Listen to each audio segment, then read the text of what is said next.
بسم الله الرحمن الرحيم. الحمد لله رب العالمين والعاقبة للمتقين والصلاة والسلام على سيد الأنبياء والمرسلين نبينا محمد وعلى آله وصحبه ومن تبعهم بإحسان إلى يوم الدين. أما بعد، عن أبي سعيد الخدري رضي الله عنه عن النبي صلى الله عليه وسلم قال: إياكم والجلوس في الطرقات. قالوا يا رسول الله ما لنا بد من مجالسنا نتحدث فيها. قال رسول الله صلى الله عليه وسلم: فإذا أبيتم إلا المجلس فأعطوا الطريق حقه. قالوا وما حقه؟ قال غض البصر وكف الأذى ورد السلام والأمر بالمعروف والنهي عن المنکر. اخرجہ مسلم. معزز ناظرین، اسلامی بھائیوں، عزیز ساتھیوں، محترم بزرگوں، خواتین و حضرات، مشاہدین کرام، آج کی اس نشست میں اللہ رب العالمین کی حمد و ثنا اور نبی پاک صلی اللہ علیہ وسلم پر بے شمار درود و سلام نازل ہو کہ میں آپ کے سامنے جو موضوع لے کر کے حاضر ہوا ہوں یا چند منٹ آپ کے سامنے گفتگو کرنے کو مناسب سمجھتا ہوں، وہ موضوع ہے راستے کے حقوق. اسلام کی خوبصورتی ہے کہ اس کے اندر عدل اور انصاف ہے. اسلام کی خوبصورتی ہے کہ کسی کو ایذا اور کسی کو تکلیف دینے سے اسلام کے اندر روکا گیا ہے، اور جہاں ایذا اور تکلیف کی بات کسی کی حق تلفی ہو رہی ہو، ہر اس شعبے کو اسلام نے واضح طور پر اجاگر کیا ہے جس سے کسی کو تکلیف ہو سکتی ہے، جس سے کسی کا حق مارا جا سکتا ہے. تو اسلام کے اندر جو عدالت ہے، اسلام کے اندر جو احکام اور شریعت کے اندر، شریعت اسلامیہ کے اندر جو ایک دوسرے کے حقوق کی حفاظت ہے، وہ کسی اور جگہ، کسی اور قانون اور کسی اور شریعت میں نہیں ملے گی. اور انہی میں سے ہے راستے کے حقوق. راستے کے حقوق. ابو سعید خدری رضی اللہ تعالی عنہ کی روایت ہے، کہتے ہیں کہ اللہ کے نبی صلی اللہ علیہ وسلم نے فرمایا: ایاکم والجلوس فی الطرقات، کہ راستے میں بیٹھنے سے بچو. نبی صلی اللہ علیہ وسلم نے کیا کہا راستے میں بیٹھنے سے بچو. قالوا یا رسول اللہ ما لنا بد من مجالسنا. اے اللہ کے رسول صلی اللہ علیہ وسلم، ہم کو اپنی مجلسوں میں بیٹھنا ضروری ہے. نتحدث فیہا، اس لیے کہ ہم اسی میں اپنی باتیں کرتے ہیں، اور باتیں کرنے کے لیے ہمیں ایک دوسرے کے ساتھ معاملات کو آگے بڑھانے کے لیے یا اپنے معاملات کو مکمل کرنے کے لیے ہم راستے میں بیٹھ کے، ویسی کوئی اور دوسری جگہ نہیں ملتی ہے، راستے میں پاتے ہیں، جگہ کشادہ ہوتی ہے، جگہ بیٹھ جاتے ہیں اور اپنی باتیں مکمل کرتے ہیں وہاں پر. اللہ کے نبی صلی اللہ علیہ وسلم نے کہا، قال رسول اللہ صلی اللہ علیہ وسلم، آپ صلی اللہ علیہ وسلم نے فرمایا: فَإِذَا أَبَيْتُمْ إِلَّا الْمَجْلِسَ فَأَعْطُوا الطَّرِيقَ حَقَّهُ.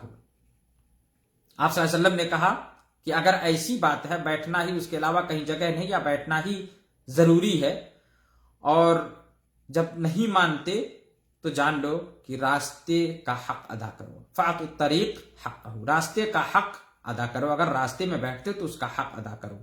قالوا وما حقه، لوگوں نے عرض کیا: اللہ کے رسول صلی اللہ علیہ وسلم، راستے کا کیا حق ہے؟ ظاہر ہے ہم اور آپ بھی جب یہ چیزیں آپ کے سامنے، ہمارے سامنے کوئی ایسی بات آتی ہے تو ہم بھی چونک جاتے ہیں. صحابہ نے کہا: اللہ کے رسول صلی اللہ علیہ وسلم، راستے کا حق ادا کرنا، راستے کا کیا حق ہے؟ آپ صلی اللہ علیہ وسلم نے فرمایا: دیکھو، راستے کے بھی حقوق ہیں. کہا راستے کا حق یہ ہے غض البصر، نگاہیں نیچی رکھنا، کسی غیر محرم پر نظر بد نہ کرنا، نظر اٹھا کے نہ دیکھنا. اپنی راستے میں بیٹھتے ہو تو آنے جانے والوں پر نگاہیں نہ ڈالنا. غض البصر، نگاہیں نیچی رکھنا. کہا وکف الاذی، دوسرا حق یہ ہے کہ راستے میں آنے جانے والے اور چلنے والوں کو تکلیف نہ دینا. راستے میں، بیچ راستے میں کھڑے ہو گئے یا ایسی جگہ کھڑے ہو گئے کہ جانے والے کو تکلیف محسوس ہو رہی ہے، بڑی تنگی سے جا رہا ہے، تو اس سے نبی صلی اللہ علیہ وسلم نے منع فرمایا. کہا راستے کا حق یہ ہے کہ آنے جانے والے کو تکلیف نہ دو. اللہ کے نبی صلی اللہ علیہ وسلم کی دوسری حدیث آپ صلی اللہ علیہ وسلم نے کہا کہ ایمان کی 60 سے زائد یا بعض روایات کے مطابق 70 سے زائد شاخیں ہیں. کہا کہ ایمان کی سب سے چوٹی کی شاخ جو سب سے اعلیٰ ہے وہ لا الہ الا اللہ ہے، اور کہا وَأَدْنَاهَا إِمَاطَةُ الْأَذَىٰ عَنِ الطَّرِيقِ، اور سب سے کمتر درجہ ایمان کی سب سے آخری شاخ جو ہے وہ کہا کہ راستے سے تکلیف دہ چیز کو ہٹانا ہے. راستے سے تکلیف دہ چیز کو ہٹانا ہے. آج بڑا افسوس ہوتا ہے آج اپنے مسلم سماج میں، اور اگر کہہ لیا جائے تو شاید بیجا نہ ہوگا کہ خصوصی طور پر مسلم محلے اور مسلم ٹولے میں، مسلم گاؤں میں جہاں پر آبادیاں مسلمانوں کی ہیں، وہاں عمومی طور پر آپ سڑک ہی پر، راستے ہی پر پائیں گے کہ بہت ساری گھر کی گندگی لا کے باہر راستے ہی پر انڈیل دیتے ہیں. ہمارے پیارے حبیب صلی اللہ علیہ وسلم نے، ہمارے اسلام نے کتنا سندر، کتنا اچھا تعلیم دیا کہ کسی کو تکلیف نہ ہو. راستے میں اگر بیٹھنے کی بڑی سخت ضرورت ہو تو راستے میں بیٹھو، لیکن اس کے حقوق ادا کرو، اور اس کا حق یہ ہے کہ اپنی نگاہیں نیچی رکھو، آنے جانے والے پر نہ ہنسو، اس پر نگاہ نہ ڈالو. اور پھر آپ صلی اللہ علیہ وسلم نے کہا وَكَفُّ الْأَذَىٰ، آنے جانے والے کو تکلیف نہ دو. اگر نبی صلی اللہ علیہ وسلم نے کہا کہ ایمان کی سب سے کمتر درجہ یہ ہے کہ راستے میں اگر تکلیف دہ چیز ہو، گرچہ آپ اس سے بچ گئے لیکن آپ اس کو اٹھا کے ہٹا دو تاکہ دوسرے کو، آنے والے کو تکلیف نہ ہو، دوسرے کو بھی تکلیف نہ ہو. یہ راستے کے حقوق، یہ ایمان کی خوبصورتی، یہ اسلام کی خوبصورتی ہے. ہمارے پیارے نبی صلی اللہ علیہ وسلم اپنے صحابہ کرام کو تعلیم دے رہے ہیں. آپ صلی اللہ علیہ وسلم کہہ رہے ہیں کہ دیکھو راستے میں نہ بیٹھا کرو. صحابہ نے کہا اللہ کے رسول، ہم اپنی مجلسوں میں ہمیں بیٹھنا ضروری ہے اور یہی ہماری جگہیں ہیں. ہمارا گھر اتنا کشادہ نہیں کہ ہم کسی مجلس میں جا کے بیٹھیں، اور یہاں کشادگی ہوتی ہے، ہم ایک دوسرے سے ملتے ہیں اور یہاں پہ باتیں کر لیتے ہیں، ہمارے معاملات یہیں پکے ہوتے ہیں، مکمل ہوتے ہیں. اور پھر اللہ کے نبی صلی اللہ علیہ وسلم نے کہا جب اتنا ہی ضروری ہے، ٹھیک ہے کوئی بات نہیں ہے، بیٹھو یہیں معاملات مکمل کر لو، لیکن راستے کا خیال رکھو، اس کے حقوق کا خیال رکھو. صحابہ نے عرض کیا اللہ کے رسول راستے کے کیا حقوق ہیں؟ تو آپ صلی اللہ علیہ وسلم نے کہا کہ نگاہیں نیچی رکھنا، غیر محرم پہ نظر نہ ڈالنا، اور کہا تکلیف نہ دینا، آنے جانے والے کو کسی قسم کی تکلیف نہ ہو تمہارے راستے میں بیٹھنے کی وجہ سے. لیکن آج ہم اس کا کوئی پاس و لحاظ نہیں کرتے ہیں. خاص کر کے میں یہ کہہ رہا ہوں کہ ہمارے سماج کے اندر، ہمارے مسلم سوسائٹی کے اندر، ہمارے قبیلے اور ہمارے قبیلے اور گاؤں کے اندر جہاں مسلمانوں کی ہماری اکثر آبادی ہے، ہم اس کا خیال نہیں رکھتے ہیں کہ تکلیف دہ چیز کو ہٹا دیں. اگر ہٹا نہیں سکتے تو کم سے کم تکلیف دہ چیز لا کر کے ڈالیں تو نہیں. یہاں ہمیں ہمارے نبی صلی اللہ علیہ وسلم کہہ رہے ہیں کہ ایمان کا سب سے کمتر درجہ یہ ہے کہ تکلیف دہ چیز کو راستے سے ہٹا دینا، کہ کسی دوسرے کو تکلیف نہ ہو. لیکن آج ہمارا معاملہ اتنا الٹا ہے کہ ہم اپنے گھر کے کوڑا کرکٹ کو بھی لا کے راستے ہی میں ڈال دیتے ہیں، لا کے اپنی بکریوں کو ہم اسی روڈ پہ باندھ دیتے ہیں. ذرا غور کریں. اللہ کے نبی صلی اللہ علیہ وسلم نے پھر کہا، راستے کے حقوق میں سے کہا کہ ورد السلام، سلام کا جواب دینا. آنے والا، راستے پہ چلنے والا جب سلام کرے تو اپنی باتوں میں اتنا محو اور اتنا کھو نہ جانا کہ اس کے سلام کا جواب نہ دو. کہا سلام جب وہ کرے تو ساری باتیں چھوڑ کر اس کا سلام کا جواب دینا واجب ہے، اور سلام کا جواب دینا.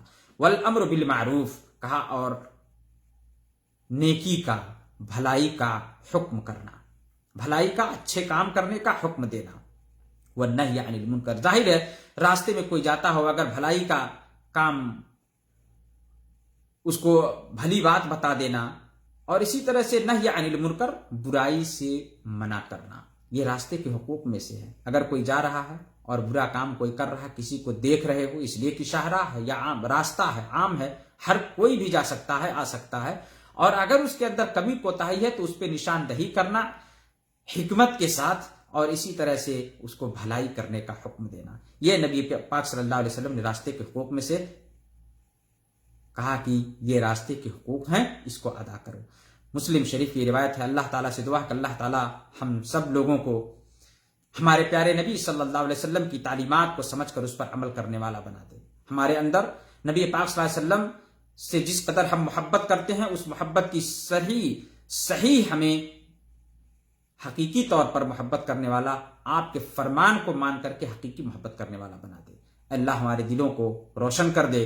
اے اللہ ہمیں نبی پاک صلی اللہ علیہ وسلم جن کو تو نے اسوہ بنا کر کے بھیجا، ہمیں ان کے نقش قدم پر چلنے والا بنا دے، آپ کے فرمودات پر عمل کرنے والا بنا دے، آمین۔ والسلام علیکم ورحمۃ اللہ وبرکاتہ، وجزاکم اللہ خیرا۔